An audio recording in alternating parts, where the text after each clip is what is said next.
Nous allons voir dans cette vidéo le corrigé de l'exercice fait en salle TP122. Donc l'objectif derrière cet exercice était la configuration du protocole de routage dynamique EIGRP. Donc EIGRP, pour rappel, est un protocole de routage dynamique à vecteur de distance qui possède des caractéristiques de protocole à état de lien. Donc c'est pour ça que dans certains ouvrages, il est dénommé comme étant un protocole de routage dynamique hybride. C'est un protocole de routage qui a été créé par Cisco. Donc Cisco est propriétaire de ce protocole. Néanmoins, il a été ouvert en 2013, donc il peut être utilisé par n'importe quel constructeur. Donc l'intérêt de EIGRP, c'est qu'il utilise une métrique assez intéressante. Pourquoi? Parce qu'il compose plusieurs paramètres pour pouvoir calculer la métrique. Donc pour OSPF, par exemple, il se base uniquement sur la bande passante. Pour EIGRP, on prend en compte par exemple la fiabilité, le MTU, la bande passante, le délai, etc. Et donc, combiner tous ces paramètres entre eux peut nous donner de bons résultats en termes de métrique. Donc on peut avoir des routes qui sont optimales par rapport à d'autres parce qu'on prend en compte plusieurs paramètres et donc on peut aussi le personnaliser, c'est-à-dire prendre en compte certains paramètres ou tous. Et c'est pour ça que c'est aussi un protocole de routage dynamique orienté qualité de service. Donc si on veut une bonne qualité de service, il est préférable d'opter pour ce protocole de routage. Donc on va voir aujourd'hui sa configuration. Donc comme toujours, il faut d'abord réaliser l'architecture physique du réseau, ensuite trouver le réseau logique, et puis ensuite configurer le routage dynamique au niveau de tous les routeurs de la topologie pour qu'il y ait une connectivité totale. Donc pour rappel, l'objectif du routage, qu'il soit statique ou dynamique, c'est faire en sorte que des réseaux distants puissent communiquer entre eux. Et donc, si on le fait au niveau de tous les routeurs, on aura une connectivité totale. Donc tous les équipements peuvent communiquer entre eux. Donc la première étape qui est la création du réseau physique, donc je l'ai créé au niveau de paquet traceur. Donc c'est la même chose qu'en salle de TP, sauf qu'il faut juste faire attention par rapport au câblage, par rapport aux équipements, l'accès aussi à ces équipements d'interconnexion via hyperterminal, les bonnes configurations à mettre, donc le débit par exemple, etc. Et l'utilisation du câble console avec son adaptateur. Et donc il faut faire attention à tous ces petits soucis. Néanmoins, au niveau du simulateur, il y a pas, on n'a pas affaire à ces problèmes. Donc parfois, il y a aussi des câbles qui ne marchent pas, il y a des PC qui ne s'allument pas, etc. Donc au niveau du simulateur, on n'a pas ce problème.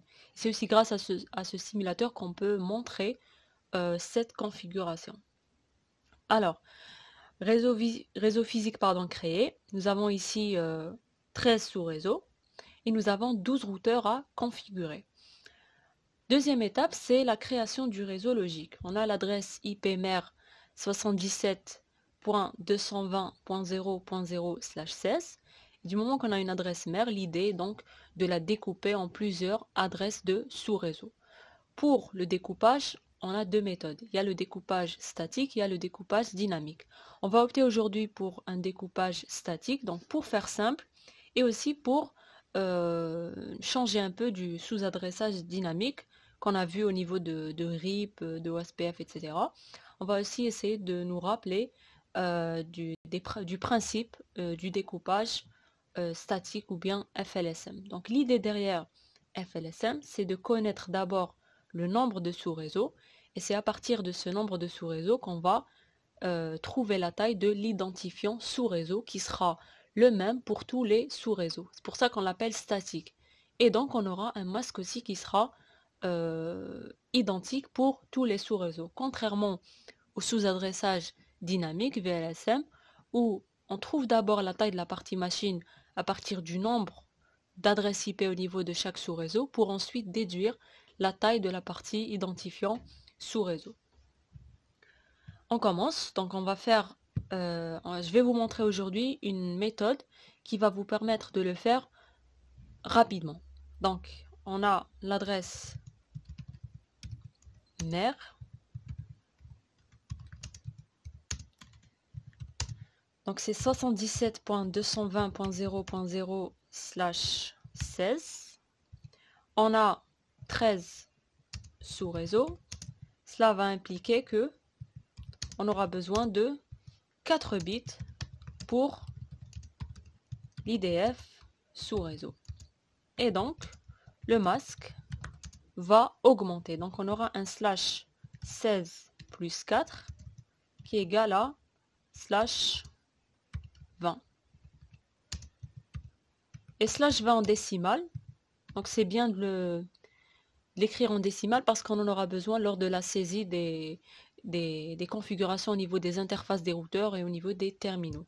Donc, c'est l'équivalent à 20 bits à 1 suivi de 12 bits à 0. Donc, 2 fois 255, donc ça donne 16, plus 128, plus 64, plus 32, plus 16, suivi de 4 zéros. Donc ça, c'est équivalent en décimale à 240.480, pardon, qui est équivalent à un 0 en décimale. On va donner maintenant les adresses des sous-réseaux. Sous-réseau 1. Donc, on va piocher 4 bits au niveau de la partie machine de l'adresse IP mère. On va piocher les 4 bits de poids fort. Donc 77 et 220, pas la peine de les écrire en binaire parce qu'ils ne vont pas changer. Donc pas la peine de perdre du temps. Maintenant on va piocher ces 4 bits là. Et le reste c'est pour la partie machine. Donc ça c'est équivalent à 77.220.0.0. Donc l'idée derrière cette méthode de calcul rapide, c'est de calculer uniquement les adresses de sous-réseau. Pas la peine de déduire l'adresse de diffusion, la plage, etc. Donc on va les déduire à la fin. Vous allez voir comment. Deuxième sous-réseau. Il suffit d'augmenter l'identifiant sous-réseau à 1. Donc ici c'est un 1. Et donc ça va nous donner un 77.220.16. Même chose pour le sous-réseau numéro 3. Donc, on avait un 1 ici, plus 1, ça va nous donner un 0. Et ça, c'est équivalent à 32. Sous-réseau numéro 4. 0010 plus 1, ça va nous donner 0011. Et ça, c'est équivalent à... Donc, il y a le troisième octet qui est en train de changer. Donc, c'est 16 plus 32. Et 16 plus 32, pardon, c'est 48. Sous-réseau numéro 5. Donc 0011 plus 1, ça va nous donner 0100. Et ça, c'est 64.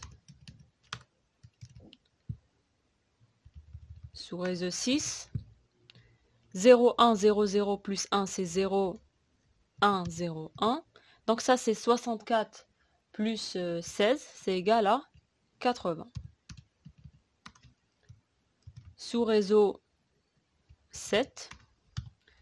Donc 0101 plus 1, ça va nous donner 0110. Et ça, c'est 64 plus 32. 64 plus 32, ça va nous donner 96. Sous-réseau numéro 8. Donc 0110 plus 1, ça va nous donner 0111. Et ça, c'est 64 plus 32 plus 16. Et c'est égal à 112.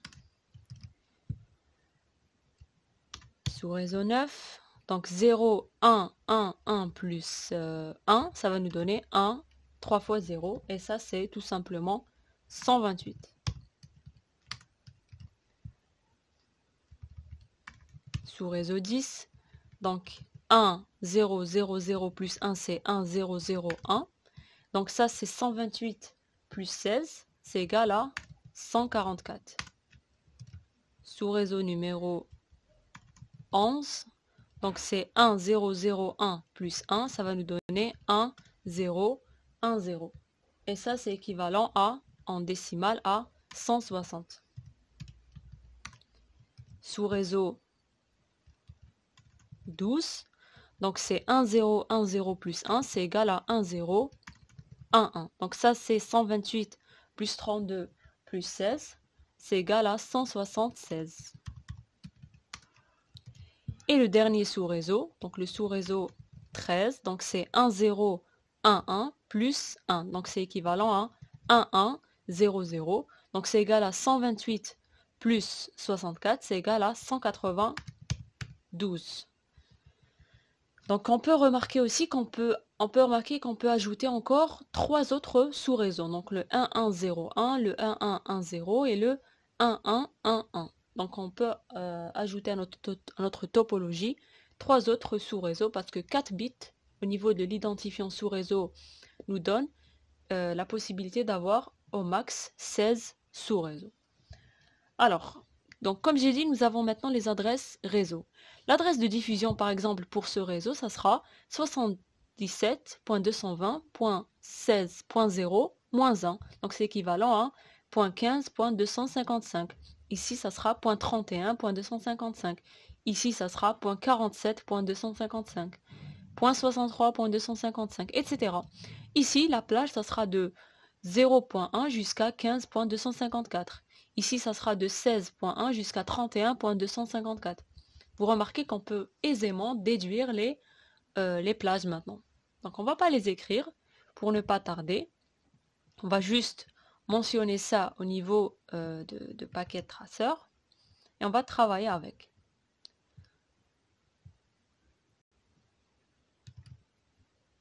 Voilà, on va les laisser ici. Et on commence la configuration des équipements d'abord terminaux. L'équipement 1.2 appartient au sous-réseau 1. On va lui donner une adresse du sous-réseau 1. Donc, on va lui donner la première adresse. Donc, 77.220.0.1 avec un masque /20. La passerelle, on va donner le 0.254. Donc on va mettre le dernier octet à tout 1, sauf le dernier bit à 0. Pour nous rappeler. Voilà. Alors, PC 2.1 appartient au deuxième sous-réseau. On va lui donner une adresse du deuxième sous-réseau. Donc 77.220. Donc ça, on va le copier pour les prochains. Sous-réseau 2, donc ça sera 16.1. Toujours le même masque. Passerelle, on va donner 16.254. Prochain PC, il appartient au sous-réseau 5. Donc on va lui donner la première adresse du sous-réseau 5, donc la 64.1. Toujours le même masque. 64.254. On passe à ce PC là qui fait partie du sous-réseau 7 normalement. Ouais. Sous-réseau 7. Attendez juste, on va vérifier au niveau de la figure. Oui, c'est le sous-réseau 7. Sous-réseau 16, donc ça sera 96.1.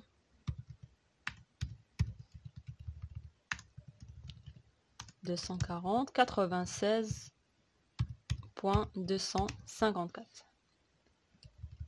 96, voilà. On passe à celui-là qui fait partie du troisième sous-réseau. Donc ça sera 32.1 et 32.254. On aurait pu lui donner la dernière adresse de la plage, c'est-à-dire 63.254. Mais pour faire simple, on va juste changer cet octet-là. Pour que dès qu'on configure les interfaces, on va se rappeler. Voilà. On passe à celui-là, qui fait partie du quatrième sous-réseau. Donc, quatrième, donc 48.1. 48 128.254. On passe à celui-là qui fait partie du sous-réseau 9. Donc 128.1. Donc l'idée aussi derrière ces configurations-là, c'est de toujours travailler de manière organisée. Si on n'écrit pas les informations concernant nos réseaux, nos adresses, nos PC, nos routeurs, etc., on peut se perdre. C'est bien aussi de toujours avoir ces petites zones de texte au niveau de la topologie pour ne pas nous perdre. Donc quand on travaille en réseau, il faut toujours garder à l'esprit ce concept d'organisation. Parce que il est clair que si on opte pour ce métier-là, on peut avoir affaire à de très très grands réseaux à configurer. Donc il faut faire très attention lors de l'attribution des adresses, etc. pour ne pas se tromper. Pour ce PC-là, il fait partie du sous-réseau 7, donc on lui donne la deuxième adresse, parce que la première, elle a été donnée au PC 5.4. Donc sous-réseau 7, c'est le 96, donc 96.2. 96, toujours la même passerelle. Point 254. On verra par la suite qu'ici, il y a 3 passerelles. Il peut y avoir 3. Si on peut opter pour n'importe laquelle, du moment que le routage dynamique va être configuré, donc on peut opter pour n'importe quelle passerelle, il y aura une connectivité totale. Peu importe le choix de la passerelle. Le problème juste avec cette passerelle, c'est que si elle tombe en panne, le PC ne pourra plus sortir du réseau, même s'il y a 2 autres routeurs qui peuvent jouer le rôle de passerelle. Donc, entre parenthèses, il y a un protocole qui permet de passer d'une passerelle à une autre, c'est le protocole HSRP. On passe à celui-là, il fait aussi partie du sous-réseau 7. Donc c'est 96.3, parce qu'on a 1 et 2, on les a déjà donnés au PC. Et 96.254. Il nous manque ce PC-là, donc les deux en bas. Voilà. Donc celui-là, il fait partie du sous-réseau numéro 11. Sous-réseau 11, donc 160. 160.1. Toujours le même masque. Et 160.254. Pour ce PC, il fait partie du sous-réseau numéro 12. Et donc, l'adresse, ça sera 176.1. Toujours le même masque. Et 176.254. Dernier PC maintenant, c'est celui-là, qui fait partie du dernier sous-réseau, donc le sous-réseau numéro 13. Donc, ça sera 192.1.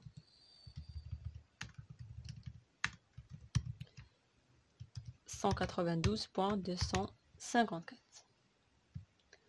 On a terminé avec la configuration des équipements terminaux. On passe à la configuration des équipements d'interconnexion. On va configurer les interfaces. Donc pour chaque interface, nous allons lui attribuer une configuration réseau, donc une adresse IP, un masque, et on n'oublie pas d'allumer cette interface. Donc on commence par ce routeur-là, donc le routeur 1.2, Enable, configure terminal. Donc il faut passer en mode de configuration du terminal pour pouvoir le configurer. Qu'est-ce qu'on veut configurer? On veut configurer une interface. Interface face Ethernet 0/0. Donc je les ai notées ici. C'est celle-là. Elle fait partie du sous-réseau 1. Donc on va lui donner une adresse du sous-réseau 1 qui est la passerelle au niveau du PC ici. Donc ce sera 0.254. Donc 0.254 avec un masque /20. Et on allume cette interface. C'est fini. On passe à la configuration de la deuxième interface. On va lui donner une adresse du sous-réseau numéro 6. Donc c'est 80. 80.254. On aurait pu donner 1, 2, 3. Regardez ici, il n'y a pas de terminaux. On continue avec cette philosophie. Donc celle-là, ça sera 254. Celle-là, ça sera 253, 252 et 251. Donc c'est juste c'est juste des adresses que j'ai envie de saisir. Sinon, on peut saisir n'importe quelle adresse au niveau de la plage consacrée à chaque sous-réseau. On allume l'interface. C'est terminé avec ce routeur-là. On passe à celui-là. Donc on commence par cette interface 0/0 qui fait partie du sous-réseau numéro 2. Enable, configure terminal, interface Fast Ethernet 0/0, adresse IP, donc ça sera la gateway au niveau du PC 2.1, sous-réseau 2, et donc ça sera 16.254. On n'oublie pas le masque et on allume l'interface. On passe à la deuxième interface. Elle fait partie du sous-réseau numéro 6, donc ça sera 80.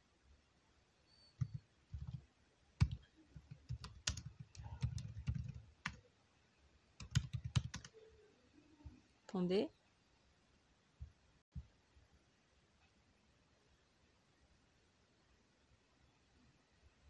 « 80. Voilà.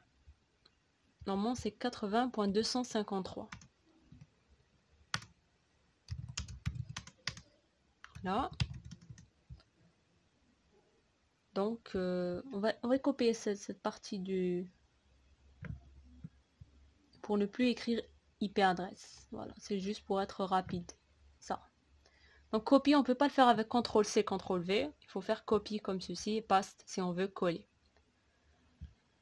On passe à ce routeur. Donc, on commence par l'interface 0/0. Cette interface fait partie du sous-réseau numéro 5. Donc, c'est la gateway qui a été saisie au niveau du PC 2.2. Et donc, c'est 64.254.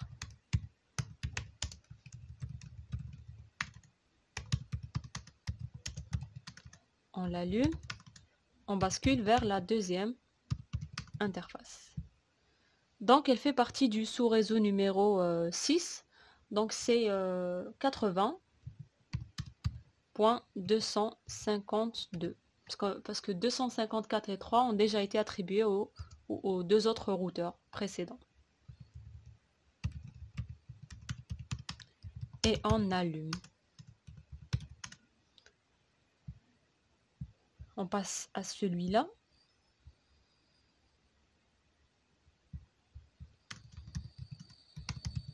Configure terminal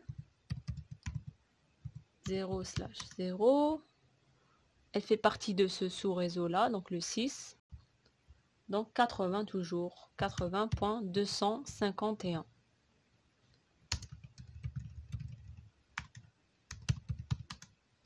Et on allume. On configure la prochaine. Celle-là, elle fait partie du sous-réseau numéro 7. Donc ça sera une adresse de ce sous-réseau. Donc 96.254. Donc les deux prochaines, elles vont être attribuées à ces deux interfaces de deux routeurs. Donc 253 et 252.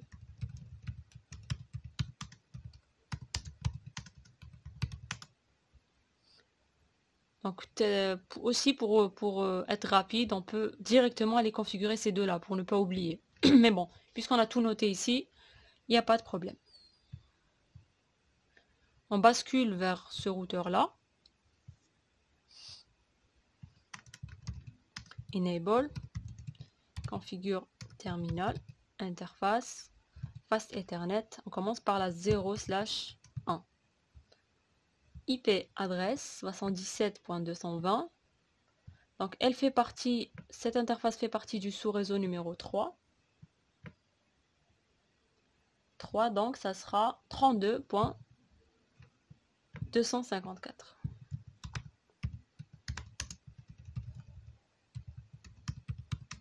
Et on allume.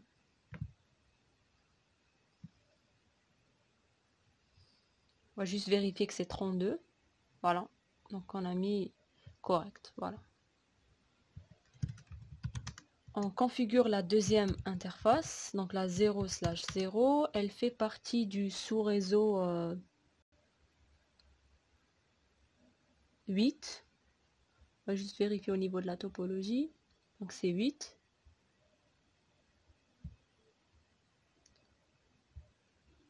Donc sous-réseau 8 veut dire une adresse de ce sous-réseau. Donc 112.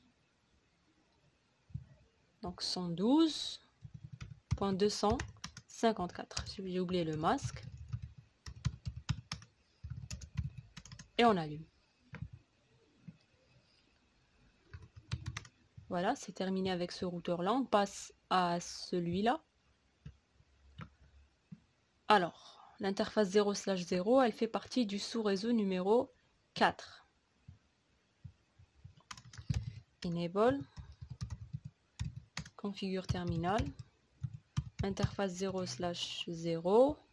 Sous-réseau 4, donc 48.254. Et on allume.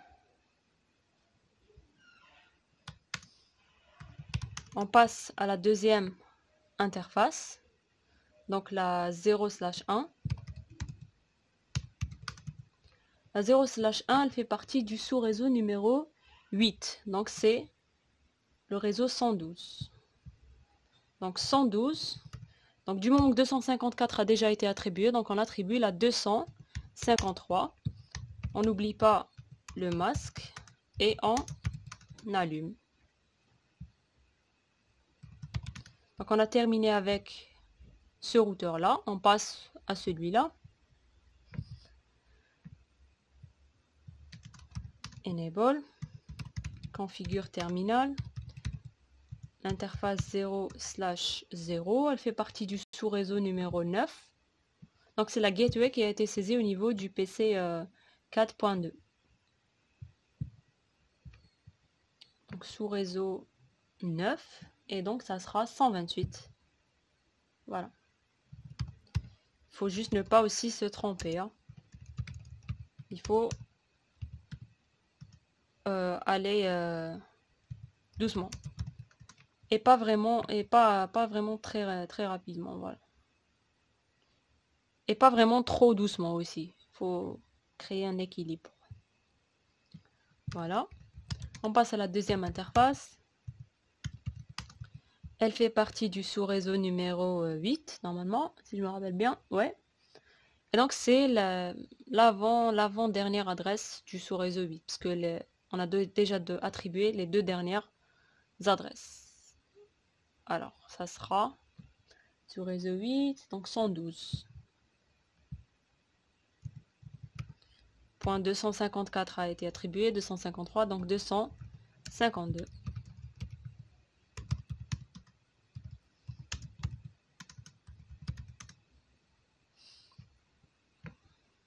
On a terminé avec ce routeur. On passe à celui-là.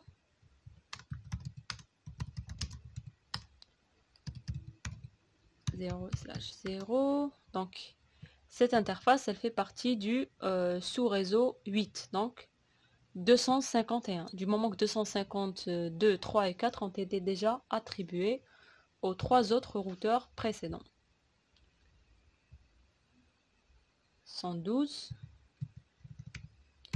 251.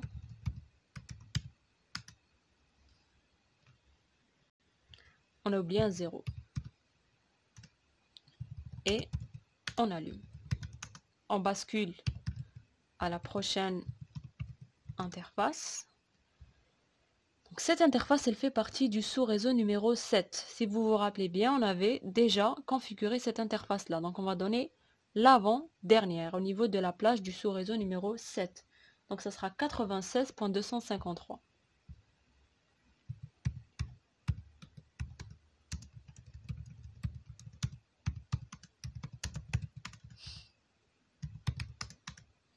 Voilà, on a terminé avec ce routeur.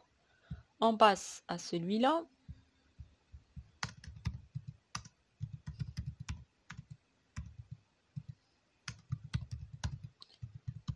(0/0). Elle fait partie du sous-réseau 7. On va donner la 252 parce que la 253 et 4 ont déjà été donnés aux deux routeurs précédents. Sous-réseau 7, donc ça sera 96.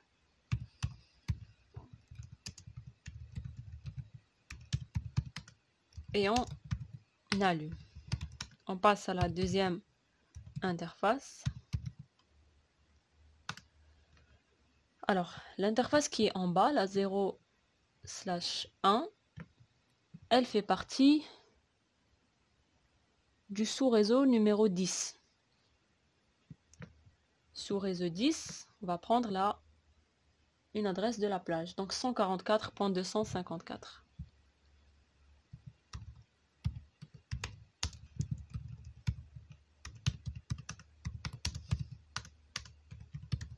Voilà. Il nous manque encore 3 routeurs. Donc on va configurer celui-là. À force aussi de faire ces configurations, on se remémore toutes les commandes et les différentes syntaxes. Alors, Fast Ethernet 0/0, elle fait partie du sous-réseau 10. On va donner l'avant-dernière, parce que la dernière, elle a déjà été attribuée. Donc, sous-réseau 10, ça sera 144.253.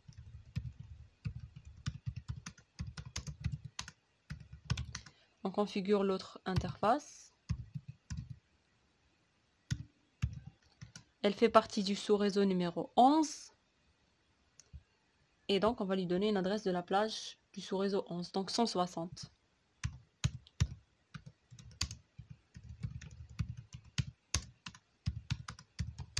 Et on allume. On va juste vérifier que c'est 160 au niveau du PC. Ouais, c'est ça. Donc, on ne s'est pas trompé.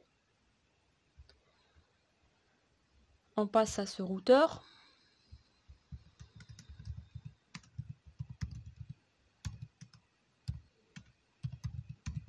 Donc 0/1, donc celle-là, fait partie du sous-réseau 10. Donc on va lui donner la 252, parce que la 253 et la 254 ont déjà été attribuées. Sous-réseau 10, donc 144.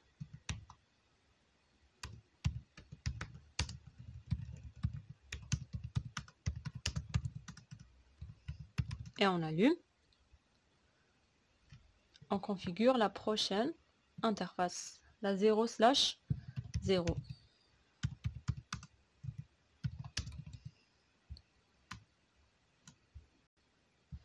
Elle fait partie du sous-réseau 12, donc on va lui donner une adresse de la plage du sous-réseau 12.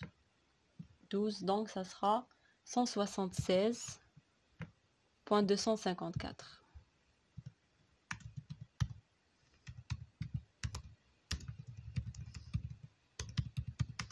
Et le masque et on allume. Voilà.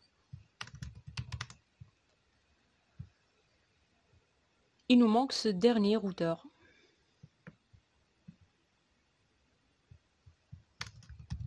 Enable, configure terminal, interface Fast Ethernet 0/1, donc celle-là, elle fait partie du sous-réseau 10. On va lui donner la 251 parce que la 252, 3 et 4 ont déjà été attribués à ces trois routeurs, donc le 6.1, 5.1 et 6.2. Sous réseau 10, normalement c'est 144. Voilà.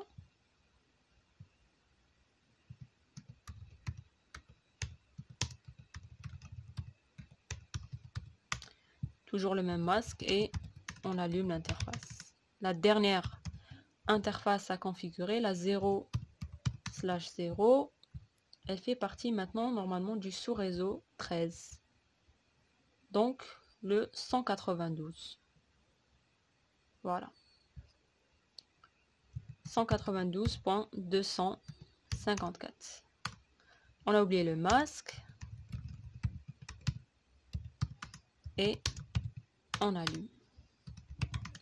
Voilà, donc on a configuré l'ensemble des équipements terminaux et les équipements d'interconnexion, donc en termes d'interface. Donc toutes les interfaces possèdent des adresses IP, toutes les interfaces sont allumées et tous les terminaux possèdent des adresses IP.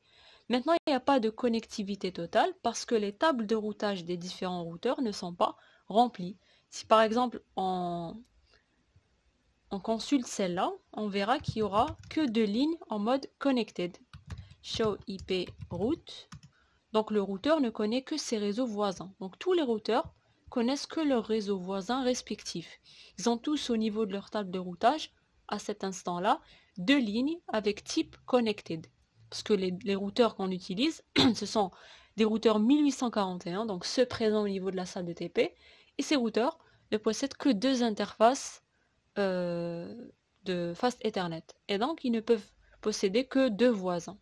Pour qu'il y ait connectivité totale, il faut qu'il y ait au niveau de toutes les tables de routage 13 lignes pour les 13 sous-réseaux. Donc, on aura deux lignes connectées avec 11 lignes routes apprises par protocole EIGRP, donc avec le symbole D. Donc, au niveau de toutes les tables de routage, il devrait y avoir deux lignes connected, 11 lignes D.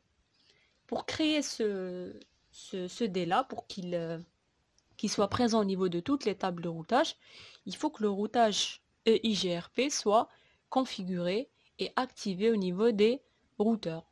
On commence par celui-là.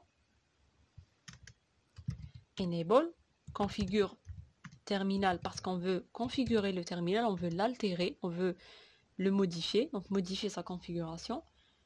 Et donc il faut tout d'abord activer EIGRP via la commande routeur EIGRP suivi du numéro du système autonome. On va opter pour 1 et ce numéro de système autonome doit être identique au niveau de tous les routeurs parce que on suppose que tous les routeurs appartiennent au même système autonome. Et si on met un autre système autonome, ça ne va pas marcher.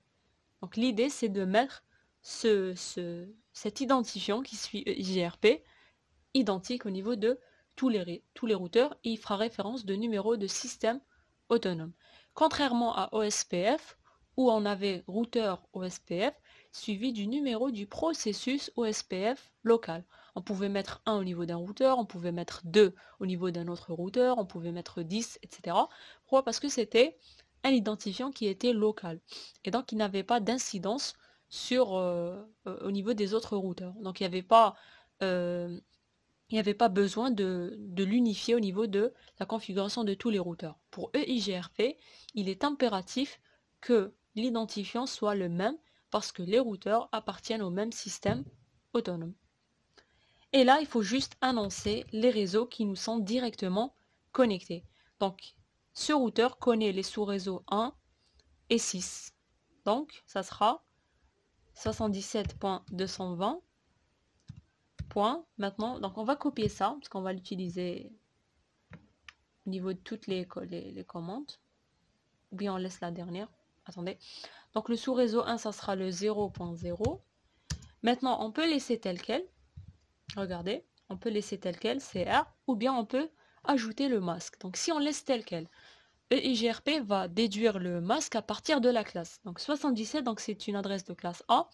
Il va dire que c'est un /8. Or, on a un /20, donc il faut le spécifier au niveau de EIGRP. Et là, il faut saisir un masque inverse.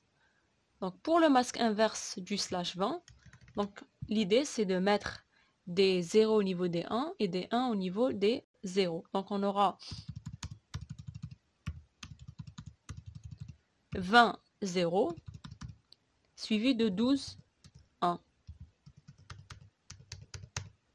Et donc c'est équivalent à 0.0. Ici on a 1, 2, 4, 8. La somme de ces 4 chiffres-là va nous donner 15.255. Donc voilà le masque inverse du masque /20. Voilà.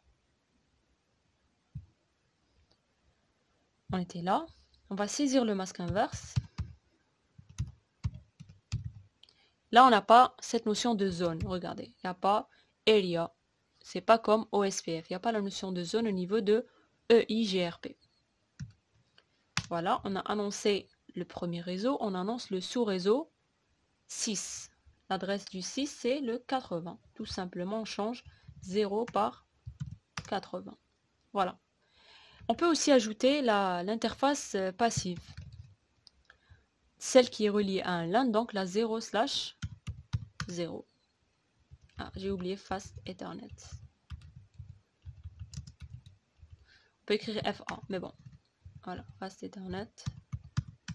Voilà. Voilà pour la configuration de EIGRP au niveau de ce routeur. On continue avec les autres. Celui-là.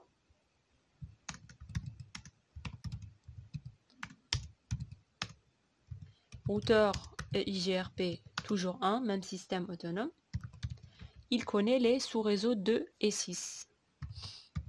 2, ça sera 16.0, masque inverse. Et le 6, ça sera le 80. Regardez, dès que j'ai tapé ça, j'ai un nouveau voisin. Donc le voisin que j'ai configuré ici. Et vous voyez pourquoi on l'appelle hybride, parce que c'est vrai que c'est un protocole à vecteur des distances, mais il possède des caractéristiques de protocole à état de lien. Donc il gère une table de voisinage, chose que RIP ne fait pas, et il a cette notion de routeur voisin. Voilà. Il y a une passive interface, c'est la 0/0. Donc ça c'est optionnel. Hein. Même si on ne le met pas, il y aura une connectivité qui serait totale. On va copier cette ligne pour pouvoir juste modifier où c'est nécessaire pour être rapide. Donc on passe à ce routeur là. Routeur IGRP 1. Et là on va annoncer les réseaux qui sont directement connectés au routeur 2.2. Donc les sous-réseaux 6 et 5. Donc le 5 c'est le 64. Il faut juste faire attention à ne pas se tromper. Le 64 et le 80. Voilà, j'ai déjà maintenant deux routeurs voisins, donc ces deux-là. Voilà, j'ai créé deux adjacences. Il n'y a pas aussi cette notion de routeur désigné, de routeur désigné backup, donc DR, BDR. Donc on va former autant d'adjacences que de nombre de routeurs, donc plutôt plus. Donc avec l'élection des DR et BDR, on avait pour X routeurs, X adjacences. Maintenant pour ce cas de figure, on va avoir X fois X-1 sur 2. Passive interface, la 0/0.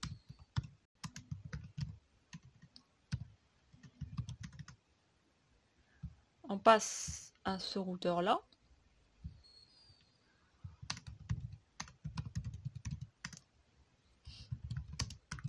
Toujours même système autonome. Alors ce routeur est directement connecté au sous-réseau 6 et 7. Donc le 6, ça sera le 80 et le 96. 80. Regardez, on a trois voisins maintenant, ces trois-là. Donc on est tous voisins entre nous. Et le 96. Donc ici, il n'y a pas de passive interface parce qu'au niveau de ce chemin-là, j'ai d'autres routeurs auxquels je dois envoyer des messages de mise à jour, des messages EIGRP. Donc je ne mets pas de passive interface. Je mets ici parce qu'il y a uniquement des terminaux qui sont reliés à moi. Il n'y a pas de routeur. S'il y avait des routeurs, s'il y avait au niveau de ce switch un routeur, je n'aurais pas mis cette interface comme étant passive. Parce qu'une interface passive, c'est une interface via laquelle on n'émet plus de messages de routage. On passe à ce routeur, celui-là, voilà. Routeur EIGRP1. Donc, ce routeur est directement connecté au sous-réseau 4 et 8. Donc 4 et 8. Ah, j'ai mis yes, donc il faut mettre un no ici.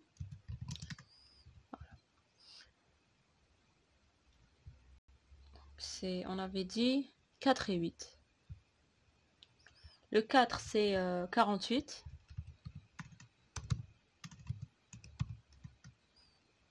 Et le 8, c'est le 112.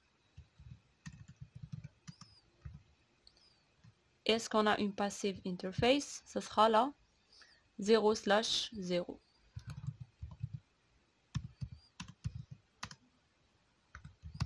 Voilà.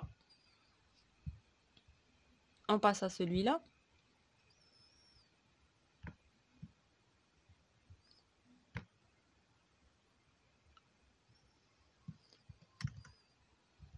Configure terminal. Routeur et IGRP 1. Alors, ce routeur, il est directement connecté au sous-réseau 3 et 8. Donc le 3, ça sera .32. Et le sous-réseau 8, ça sera le 112. Et on a la passive interface 0/1.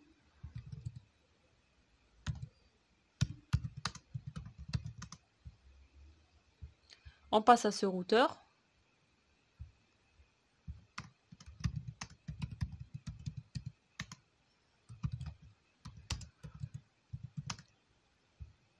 Et là, on a ce routeur qui interconnecte les sous-réseaux 9 et 8. Donc le 9 et le 8, donc 112 et 128. On a une adjacence 128.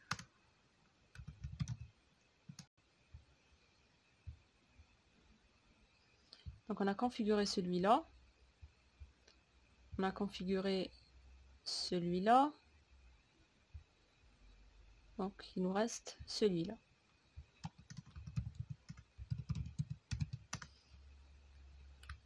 Routeur et IGRP 1. Alors, il est relié au sous-réseau 8 et 7. Donc ça sera 96 et 112. Et 112. Voilà. Il a 3 adjacences maintenant.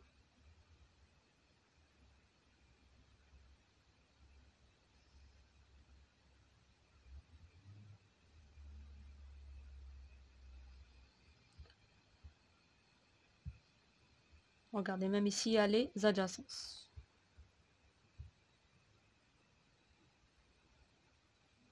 On passe à ce routeur.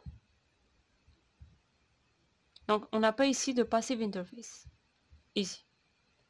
Même chose ici, on n'aura pas de passive interface. Routeur EIGRP1. Il relie les sous-réseaux 7 et 10. 7 et 10, donc 96 et 144.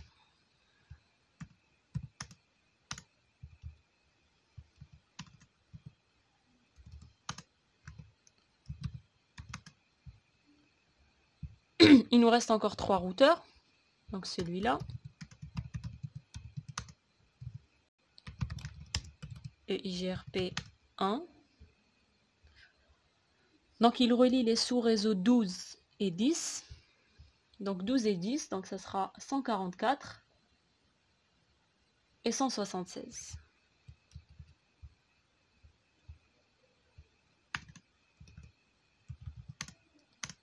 Et 176. On passe à ce routeur. Donc il relie les sous-réseaux 10 et 11.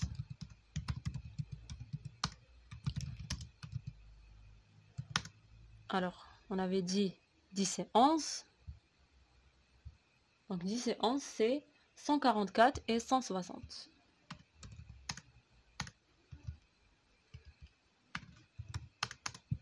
Et à force que les adjacences se forment, les routeurs vont s'échanger entre eux des messages de mise à jour. Entre autres, chaque routeur va informer son voisin des réseaux qu'il connaît. Et dès qu'il apprend un nouveau réseau, il va l'inscrire au niveau de sa table de routage.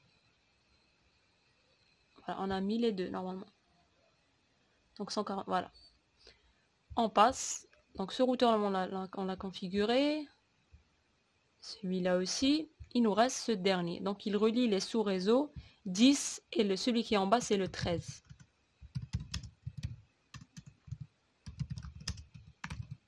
Si on avait mis un numéro de système autonome différent, on n'aurait pas eu des adjacents. Parce qu'on a dit que pour que les adjacences se forment, il faut que les routeurs aient des identifiants uniques. Donc, par défaut, c'est les adresses IP des interfaces. Si on avait configuré le routeur ID, il devrait être différent. Ou bien les adresses de loopback, qui sont la deuxième priorité. Donc, c'est à peu près comme OSPF. Il faut aussi qu'ils appartiennent au même réseau physique, donc il faut qu'il y ait un lien entre eux. Il faut qu'ils appartiennent aussi au même réseau logique, c'est le cas, donc les adresses ici qu'on configure. Et il faut qu'ils aient les mêmes configurations de calcul de métriques. Donc les poids, les 5 cas de EIGRP doivent être identiques. Et en plus de ça, il faut qu'ils appartiennent au même système autonome. Donc s'il n'y avait pas tous ces paramètres OK, il n'y aurait pas d'adjacence qui se formerait. Donc on avait dit le 10 c'est le 13. Donc le 10 c'est le 144 et le 192. 144 et 192. Ah, j'ai changé au niveau du masque. Donc c'est 15, le 192 c'est ici. Normalement, on a terminé la configuration du routage dynamique. On va essayer de voir déjà les adjacences. Donc show IP EIGRP neighbors. Donc on a 3 voisins, c'est le cas. Pour ici par exemple, on va essayer de voir les voisins. Show IP EIGRP neighbors. Donc ici, il nous affiche qu'il n'y a pas de voisins. On va essayer de voir pourquoi. Show run.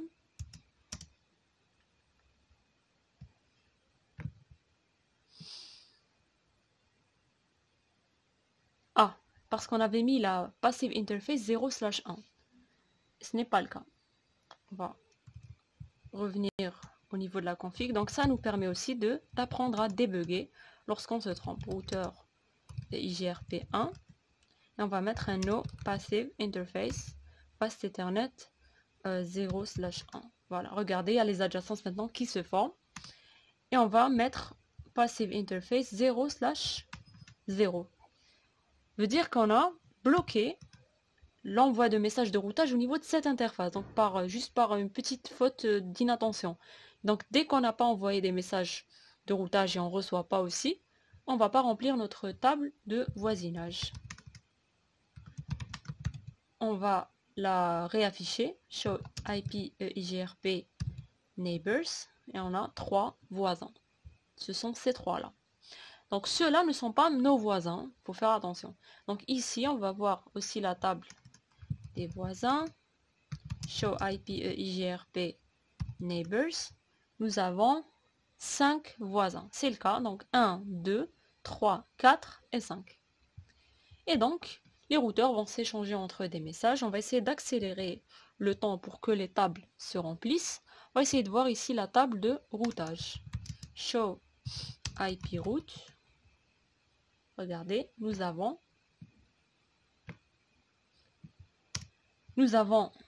2 connected et nous avons 11 normalement. 1, 2, 3, 4, 5, 6, 7, 8, 9, 10, 11 lignes apprises par EIGRP.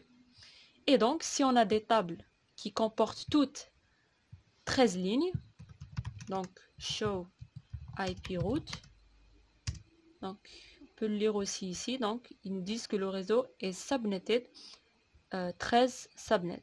Voilà, donc Si toutes les tables de routage sont remplies, on a ce qu'on appelle une convergence au niveau du réseau, c'est-à-dire que tout le monde maintenant connaît tout le monde et tous les routeurs connaissent tous les chemins possibles vers tous les sous-réseaux qui existent. On va essayer de faire le ping, donc ce PC avec celui-là et avec celui-là. On va voir juste son adresse. Le 48 et normalement celui qui est en bas c'est le 192. Ce qui fait partie du sous-réseau 13. Ping. Past. On attend un peu, il y a ARP qui est en train de s'exécuter. Voilà. Le premier paquet n'arrive pas, le deuxième arrive.